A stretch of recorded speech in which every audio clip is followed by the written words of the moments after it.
Welcome to the Credible Nerds Podcast. We provide news, commentary, and reviews for all types of nerds, from the hardcore to the casual. What's up, my nerd?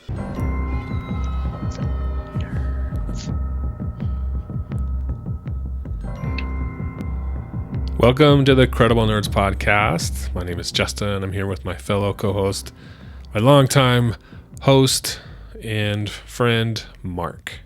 Hey guys, how's it going? And if you can't tell, we're going to review The Mandalorian, Season 3, Chapter 4, I believe. Right? Or not Chapter 4, Episode 4. I think it's Chapter 20. So, it's been a while since I've been this excited about an episode. I mean, there's been some good ones here and there. I think the last one I was this excited about was the final of Season 2, when they went to capture Moff Gideon on the ship and Luke Skywalker shows up and all that stuff. But I was excited for different reasons. You know, this episode had a lot of Mandalorians, and I think that's kind of what got me all excited and interested in it. So for you, Mark, like first impressions, you're just done watching it for the first time. What are you thinking?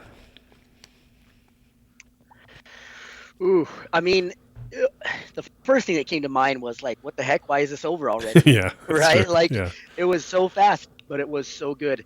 I really enjoyed it. I like you said, a lot of Mandalorians. We got to see all the younglings and, you know, how many more up and coming Mandalorians they are in just this group. I liked it for everything it brought to the table. I thought it was cool that we got to see some back history about some things that I think people wondered about for a long time. I think we got to see Bo-Katan, you know, more in her element and kind of see where I almost feel like she's recognizing like her motivations need to change from what they were, or the way she goes about it. Really, not so much her motivations, but just her, you know, her destination to get to her goal. Yeah, I like it. Yeah, I think that's a fair assessment and valid. So that was good to see for me, definitely. So yeah, I had similar thoughts, and it was a good revisit. We saw these Mandalorians, this covert, is that what they're calling them?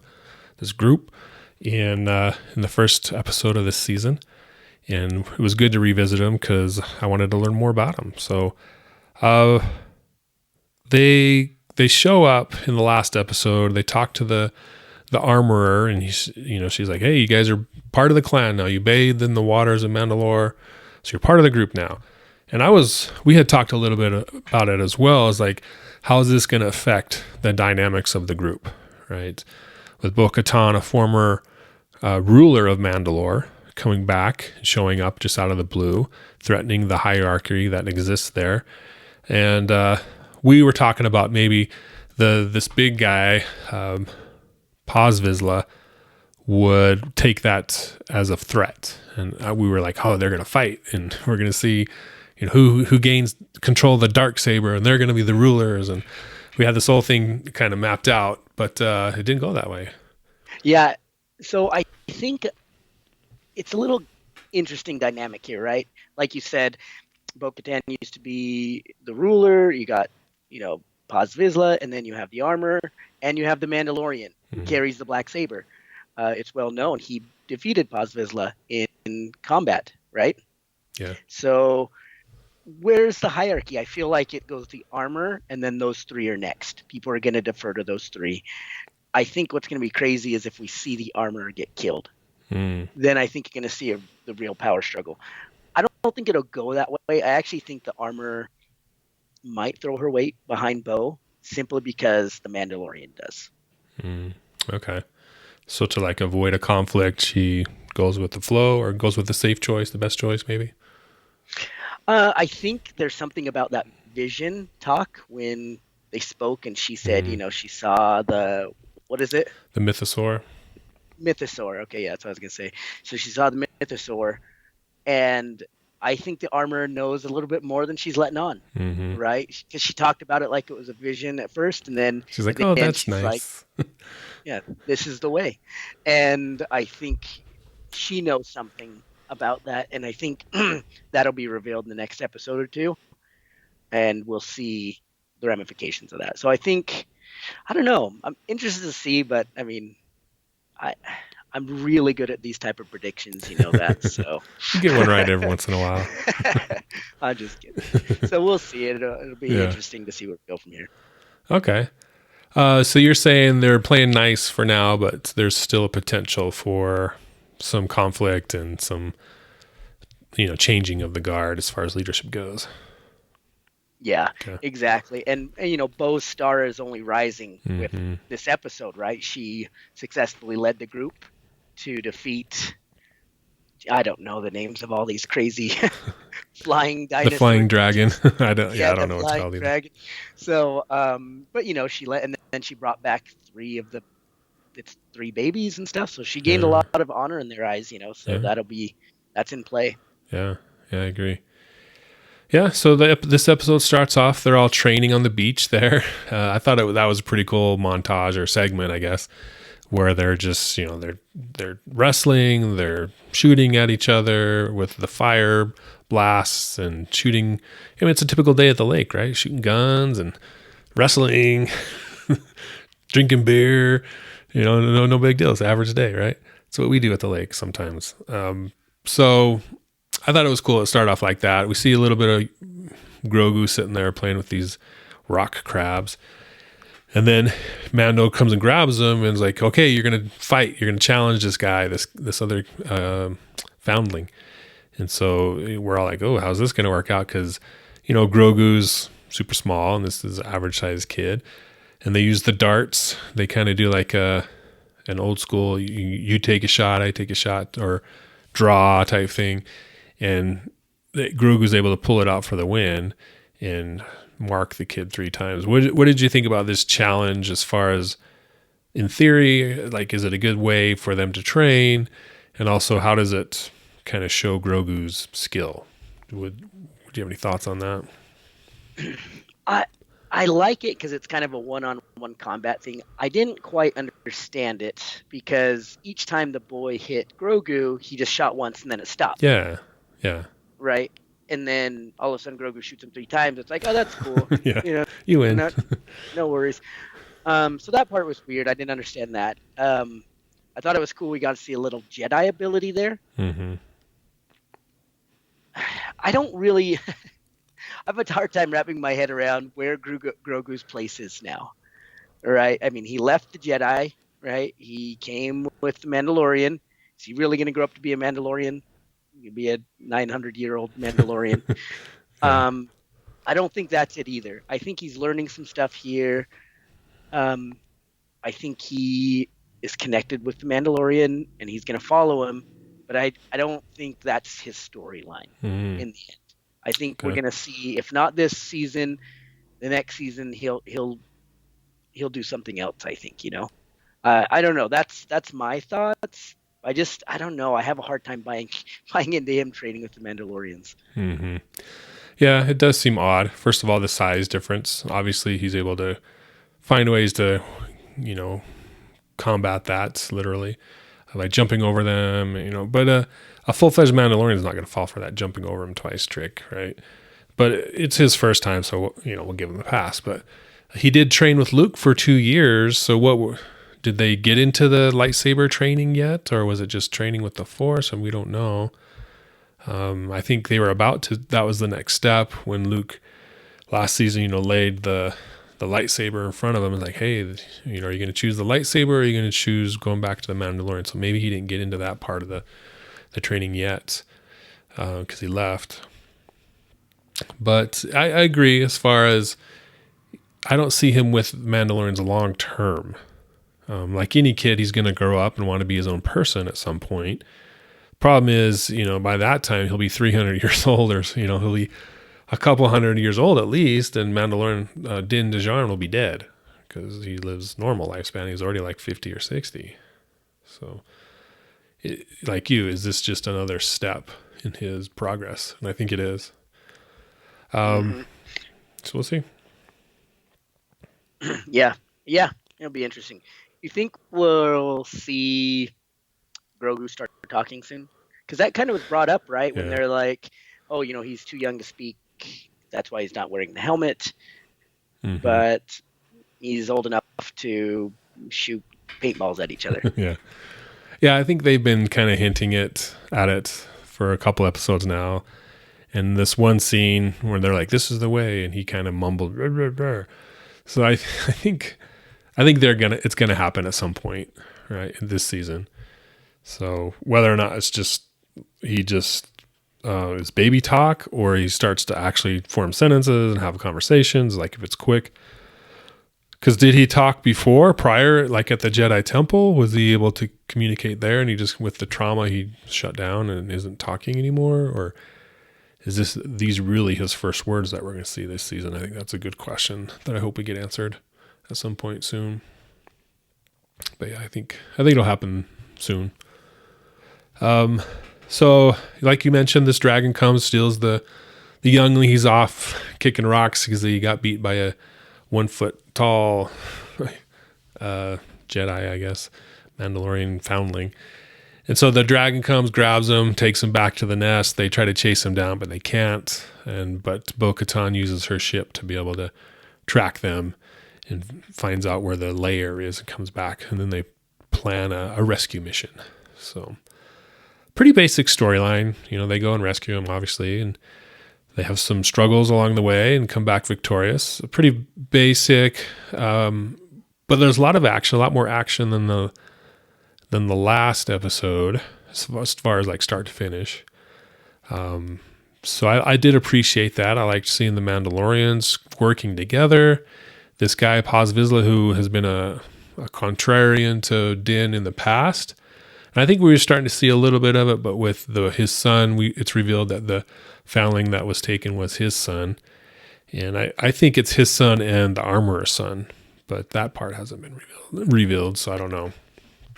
But so with that happening, I think they are able to respect each other, and any conflict they may have is at least temporarily put on hold, if not permanently. So I think that's how they get around well, they fought for the Darksaber last season, so how are they now? I think that's part of how they get around that conflict, is Din helping them out. So as far as what we saw, them using all their jetpacks, their ropes, their weapons to go on this mission. Like, what did you think about all this Mando stuff that we saw since pretty Mandalorian heavy episode with all these different characters? Did you like it? Was it too over the top, or what do you think?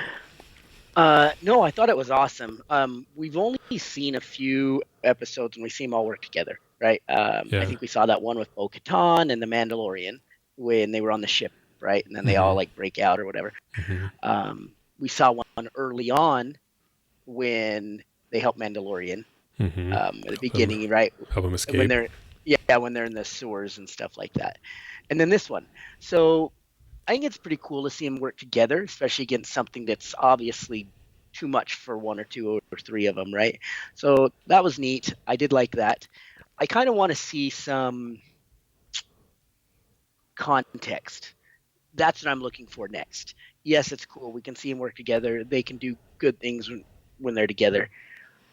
Are we going to see a Mandalorian versus Mandalorian conflict? Are we going to see them like actually invade and do something big? I want to see something big now, right? I want to see some type of big conflict. Just to, what's the context here? Are they going to run into a group of 100 stormtroopers or whatever they're called now, leftover stormtroopers, and just annihilate them? Or are they going to struggle? I don't know, because it seems like that this Mandalorian group should be like an elite force, right? More so than most Mandalorian groups. But I don't know. Yeah, I don't have any context. I don't see any other Mandalorian groups. I don't know. But obviously, Mando, I felt when he was in Bo-Katan's group, he was the best one there. And I don't feel like he's necessarily the best one. I think Paz Vizsla is better than him. Even though he won because he had the Darksaber, I really think Paz Vizsla is better than him. I think Bo-Katan's probably a little better than him. The armor could kill everybody, with the blink of her eye. So I just want to see some context here. How good are they really? Yeah. Yeah, and you bring up some good points. We've heard talk of other groups. At the beginning of the season, Din shows up to talk to Bo-Katan, ask where are all your warriors. And she's like, they left. They're out, in the galaxy somewhere. So we know there's all these other groups, all these other Mandalorians than just what we're seeing. And like you said, is like, how good are they? Are they good enough? Are they better? Or is this group the best? I want to see that too. And I think that's part of, I don't know, maybe just this season, but or maybe the whole series is they're going to bring Mandalore back to power, or at least resettle it and become its own thing again. And I think we're going to see that. I was thinking it would be throughout this whole season that would be the focus, and that seems to be kind of one of the things they're working on. But we're halfway through the season. There's been 4 episodes. There's usually 8. Maybe there's more this season. We don't know. Well, I guess we do know, but so there's probably 4 more episodes. Are they going to do that in 4 episodes? I don't know. That's a lot. It's a lot to pull off, especially with they keep doing the flashbacks, which we'll talk about here in a second as far as this episode goes. Either flashbacks or side stories, so the time that we spend with these characters is about half an episode, maybe 3/4 of an episode. So we're not getting the full episode. So I don't know if we'll see that pulled off this season or not, which I kind of wanted to. And I think what we saw last time with the TIE fighters coming in, bombing Bo-Katan's castle, there's an Imperial threat out there. And they're going to have to tangle at some point. Bo-Katan's probably going to want to take revenge or do something, to get back at him. So I think we'll see that. And if not, when they go back to Mandalore, those guys will probably show up anyway again, and they'll have to fight anyways.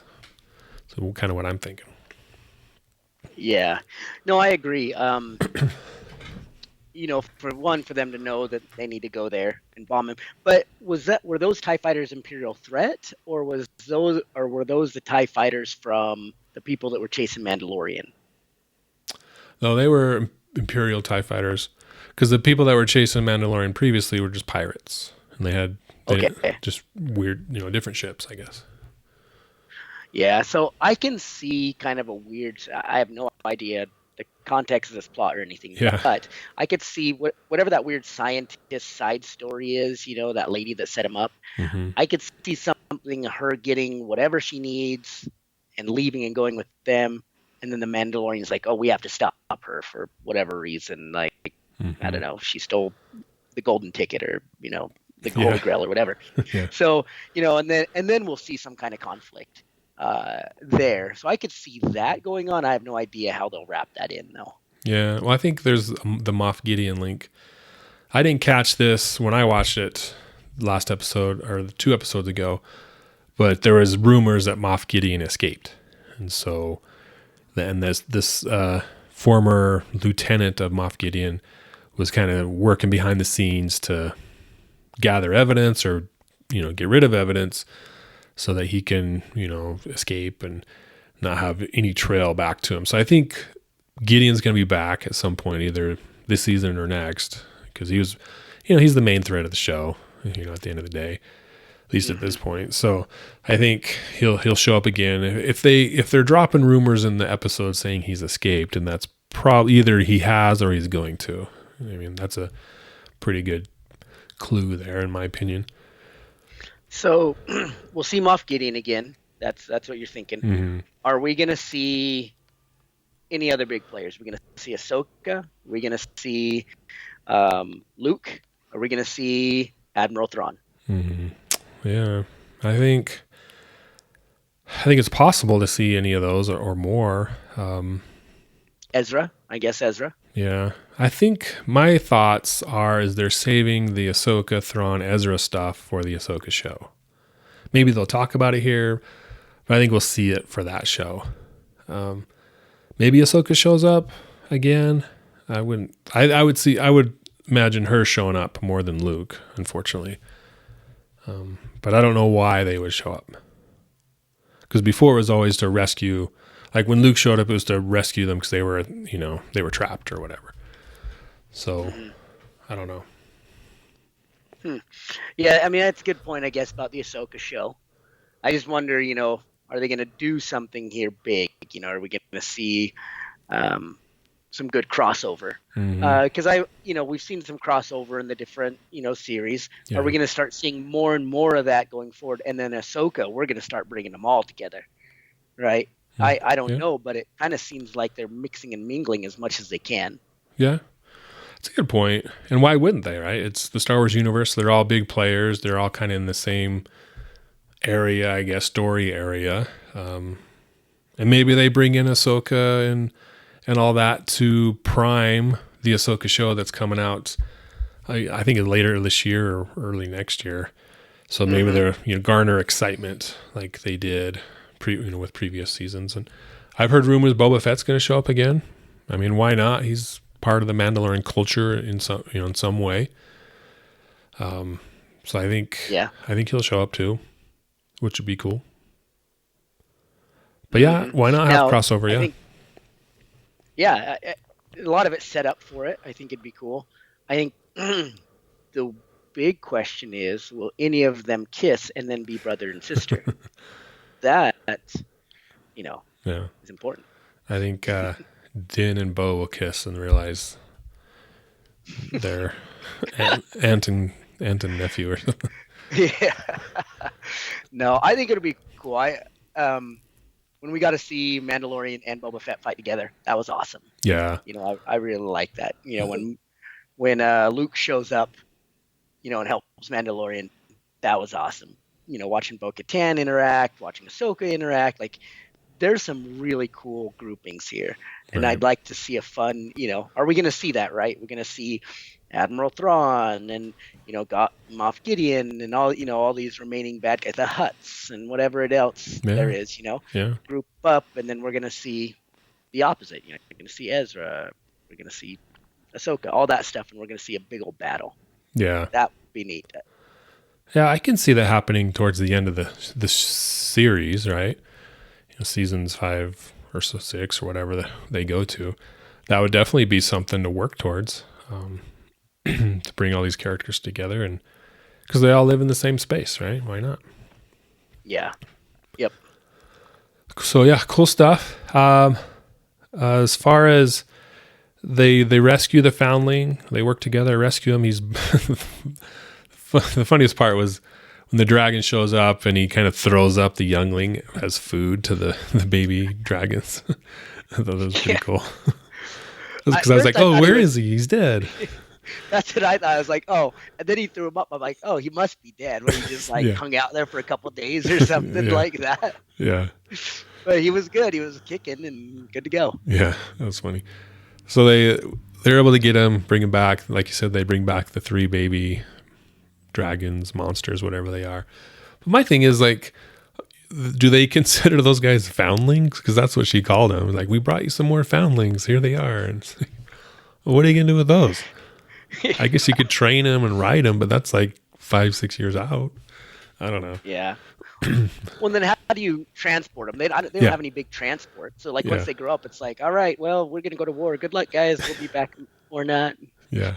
Like, I don't know. It'd be cool if you had a way to transport them, and then you could, like, oh my gosh, they have a cave troll, kind of thing, Yeah. right? Yeah. But I don't know how they'll wrap that in there. So it'll be neat to see how it is. I feel like this group, especially with the addition of Bo-Katan and the Mandalorian coming back, is really getting quite strong, quite powerful. They have now access to ships. I think they're going to have access to more ships, and so maybe we'll see them as a real threat as opposed to this outcast group. Yeah. Yeah. I think that's a good prediction there. I can see that happening. And then at the end, like you mentioned earlier, Bo-Katan lost a pauldron, and so the armorer forges her a new one, and they talk about the mythosaur, and she puts the mythosaur symbol on the one pauldron. So she has a night owl on one and a mythosaur on the other. As far as the mythosaur goes, like, she kept it a secret from Din, but blabs about it to the armorer. And like you said, armorer's like, oh, that's cool. That's nice. Glad you had that vision. She doesn't really, like, react to it other than like kind of pats her on the head and say, oh, that's nice story there. I thought like you, I'd be like, you saw a mythosaur? Whoa, that's so cool. Tell me all about it. Where was it? And, she either knew about it already or didn't believe her. And I prefer to think that she knew about it already for some reason. I don't know. Yeah. I want to know her backstory. Yeah. What is her connection, to Mandalorian culture, like in general? Because we know that they left Mandalore, right, and they went to a moon or something like that. But what was her connection to Mandalore before they left to the moon? Was she always in armor? Because it sounds like the armor is like the center. It's like the center of their civilization. Yeah. Right. The armor kind of. It's kind of like the Pope. Know. Yeah, it's not the king or queen or whatever it is, right? Like Bo-Katan was, but it's somebody with a lot of influence, a lot of people listen to him. It's like their religious leader, really, right?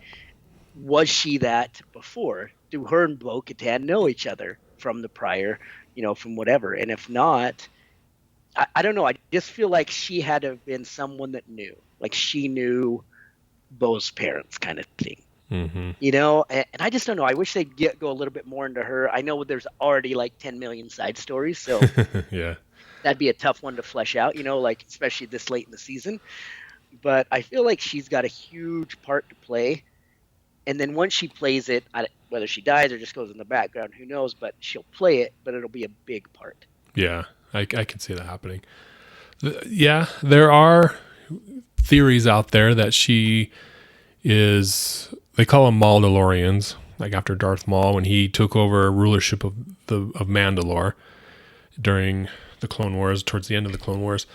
And all the Mandalorians had those spikes on their helmets like Maul has on his head. And she kind of has that same design, at least, on her helmet, right, with the spikes on top of her head. So there's theories that she was part of that group, that when Darth Maul took over, his people that helped bring him into power were the ones that were in charge. His people were running the show. So there's theories that she was part of that group at some point. And because also the Death Watch was a subversive group to overthrow the government. So maybe she was there with them initially. And then when they brought Darth Maul in and he overthrew the government, she was still with that group. So she's always been on the fringes of, hey, we got to overthrow the government of Mandalore because they're too peaceful and we're warriors. We need to get back to our warrior ways. And so that's kind of where I think she's at, is in that side group, at least during the Clone Wars and stuff. So Interesting. And she knew Bo-Katan. When Bo-Katan shows up, she's like, who's this person? She's like, Bo-Katan, did you bathe in the water? She knew who she was. So I think maybe even Bo-Katan maybe knows who she is. I don't know. I mean, that's a stretch because if she was a bad guy or if she was a relationship, she didn't give any reaction to that. She just kind of talked to her like normal. So I don't know. Mm-hmm. A lot of great questions though. Who are these people? Who is this armorer? I think they'll reveal it. And like you said, then that's her story, and then she's done. Whether she dies or is just kind of there. But so yeah, they talk about the mythosaur. I still don't have any more context than what we've seen and what they've talked about. We still don't know what's going to happen there. I think the mythosaur become a big player in the future for sure. But we'll see. So the side story, the backstory is there's a flashback with Grogu as the armorer is pounding out his kind of chest plate there. He starts having flashbacks of Order 66, and we see him being guarded by some Jedi as the 501st clone troopers come in, start killing all the Jedi. And Grogu is able to escape from them, but his protectors died. He gets in the elevator, goes up, and he's met by another Jedi who helps him escape the temple, and they fly off and they go to a platform, and there's a Naboo starfighter there, transport ship, and they get in it and take off. So pretty quick action sequence. I liked it. See the fight. We see more of Order 66 again. Seems like every season they reveal just a little bit more to get us all excited. They did the same thing at Obi-Wan. They showed some of that. That's how the Reva, she was a Jedi Padawan and ended up turning into an Inquisitor. But so we're seeing more and more of that with every release of the series. What do you think of this flashback and Grogu escaping the Jedi Temple? It was cool. I liked it. I think it brings up the same questions everyone's always had. Yeah. Why is Grogu so important? This guy literally had 4 or 5 Jedi surrounding just him. You have younglings getting slaughtered by, the tens or hundreds or however many younglings there are and Padawans there are running around. Anakin's walking through, slaughtering them tenfold. And your focus is Grogu. Mm-hmm. Why?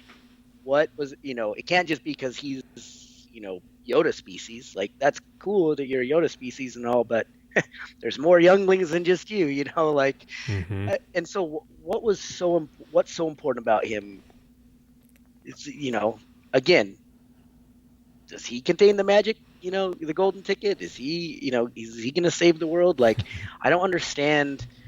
I want context and why he is so important that you're going to, you're literally getting slaughtered. You have 4 Jedi surrounding him to get him out. Then you have another one that, was on some secret mission to set up the escape. And the escape's just for him, for Grogu. Like, there's no other younglings you need to save, no other Padawans, nobody else. Mm-hmm. And then the people of Naboo are in on it. And, they're there and, they give their lives up. They know they have to give their lives up. So he is this person of huge importance, and we still don't know why after 2 full seasons and half of a third. Mm-hmm. Yeah, some good points. I don't know why. There's speculation theory again.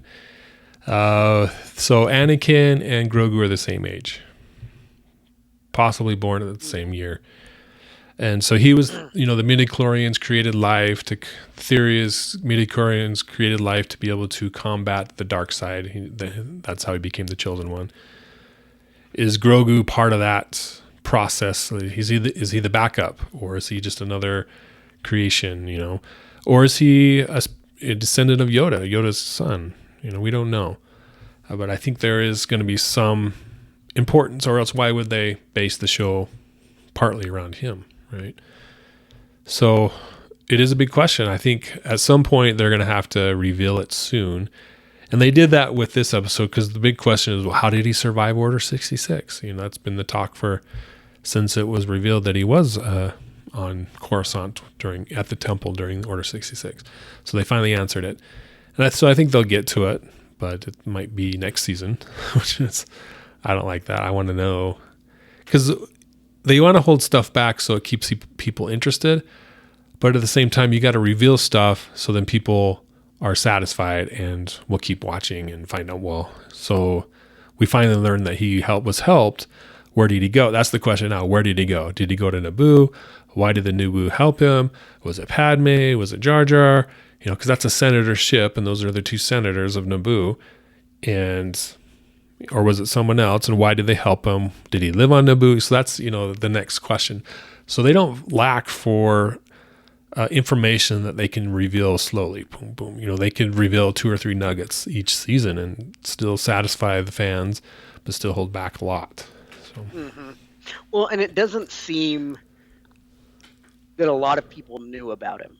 I mean, obviously we can say Yoda knew about him, but he was off-world. We can say Mace knew about him, but he was killed, at the, right before Order 66 was done. So you got 2 major players off the board who knew about him. You have a lot of the rest of the council that were off-world. Very few were there. It doesn't seem like Anakin knew about him. It doesn't seem like, from the stuff that revealed, doesn't seem like Obi-Wan knew about him. Ahsoka didn't know. Ahsoka didn't know. So who knew about him and why is it so secret? And like you said, there's 2 senators that did, one of the 2 senators did. Why did they know? And we know that Padme kept stuff back from Anakin at the end. right? We saw that from the deleted scenes.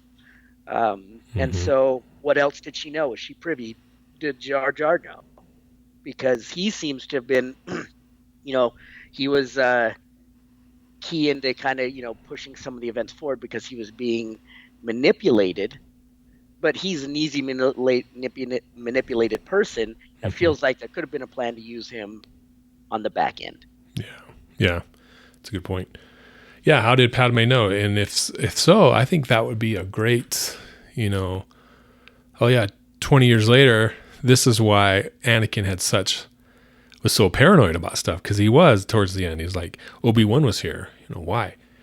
And, he just was just so uptight about things because and I think he was kind of sensing that there was all this stuff going on and he was at the middle of it and he didn't know how to handle it. And he was starting to mistrust Padme. And so then when she shows up at the end with Obi-Wan, she's like, oh, I knew it. You're a liar. You've been working with Obi-Wan all, like there's this stuff happening. So for it to come out in this series that Padme rescued some of the, like Grogu, knew about Grogu and rescued him behind his back when he was supposed to kill them all, that's a pretty big reveal, Mm-hmm.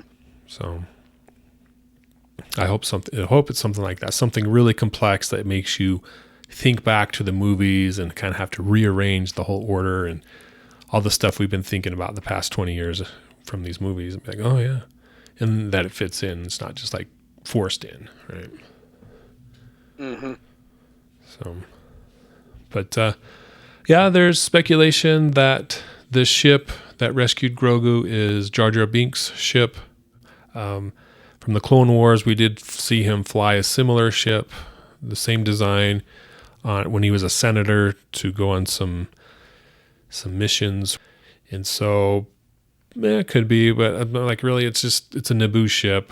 They probably have 50 of them, so could have been anybody's ship. Could have been Jar Jar's, Padme, someone else, Palpatine. Right? He's from Naboo. Maybe it's his. It'll be interesting to see, how that all ties in. I don't know. Something to watch. I hope we get answers sooner than later, right? Yeah. I don't want to wait till episode 8 and then it's just cast off like quick explanation. Yeah. But I have the feeling that Wednesday I'm going to be like so excited. Yes, I can't wait to watch more Mandalorian, hopefully get more answers. Then I'm going to watch a 90% episode about this weird scientist. Yeah. It's a Dr. Pershing episode. His right. brain is fried and he can't talk. So, I mean, I have that back end fear. That's what it's going to be. Yeah. I don't know. You just ruined it for me, man. I was excited. You brought it up and I was like, yeah, that's what it's going to be. Something like that. Can't you see that happening? Yeah, like, totally see it. Like it'll start out good the first 5 minutes. Yes, we're back in the story. And then it's like, meanwhile, back on Coruscant, Dr. Pershing's a vegetable and we're going to watch him figure out how to talk for 90 minutes. I know, right? So, but yeah, overall, I think the season's going well. I think there's been some great beats, some good story development, character developments, a lot of unanswered questions, which is good.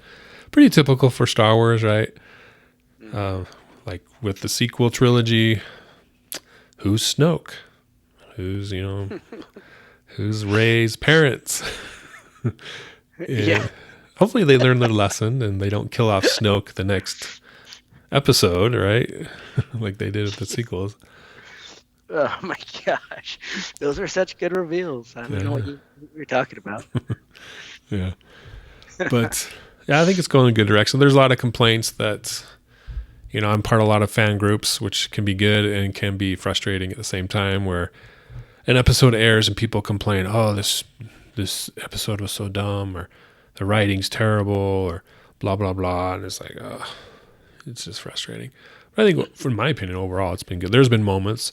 Like the Dr. Pershing stuff was slow, but it was a lot of good information that we figured out and learned more about the cloning process and things like that. So I think overall it's been good. What do you think so far this season, Mark? I don't think it's my favorite season so far. Okay. But I really like what they have brought to the table. A lot of new angles, a lot of new storylines, answering a lot of questions. opening the door to 10 million more. But I think it's got a lot of potential. We still have 4 episodes left. This could end up being my favorite season, but I'm excited for it. Yeah, it'll be good. So, any predictions? Well, I guess you predicted that we're going to go back to a Dr. Pershing episode. Anything outside of that for the next episode, maybe 2 episodes? Yeah, I think we'll get more of that. I think we're going to get a little bit more context between the Bo-Katan armor relationship there. And I think we're going to start fleshing out what the end goal of the season is. Right? We're going to really get like our eyes open, like, okay, this is where we're going. Everything is moving to this direction. Everything that's happened has led us to go, and it's going to start tying in. Because right now, right, you got 4 episodes. They're cool, but they're kind of like loose-ended episodes, right? Like, I could watch episode 2 and not watch episode 1 and be fine, vice versa. So I think we're going to start making that story now fit together somehow.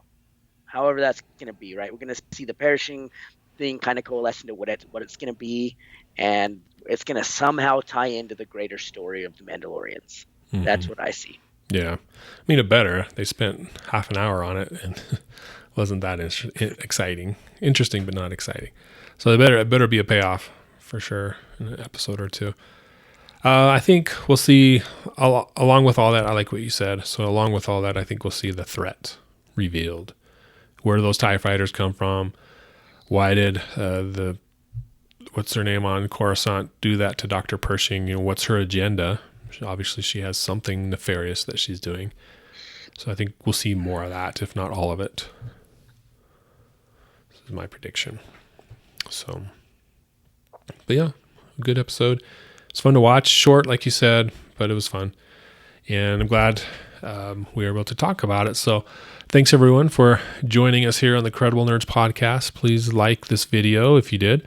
Subscribe to the channel. It helps us out a lot. It doesn't cost you anything, but it helps us out. So we'd appreciate that. And we will continue to review The Mandalorian along with The Bad Batch. We got to get caught up on those episodes. So we've been slacking lately, but we'll get some reviews out for those.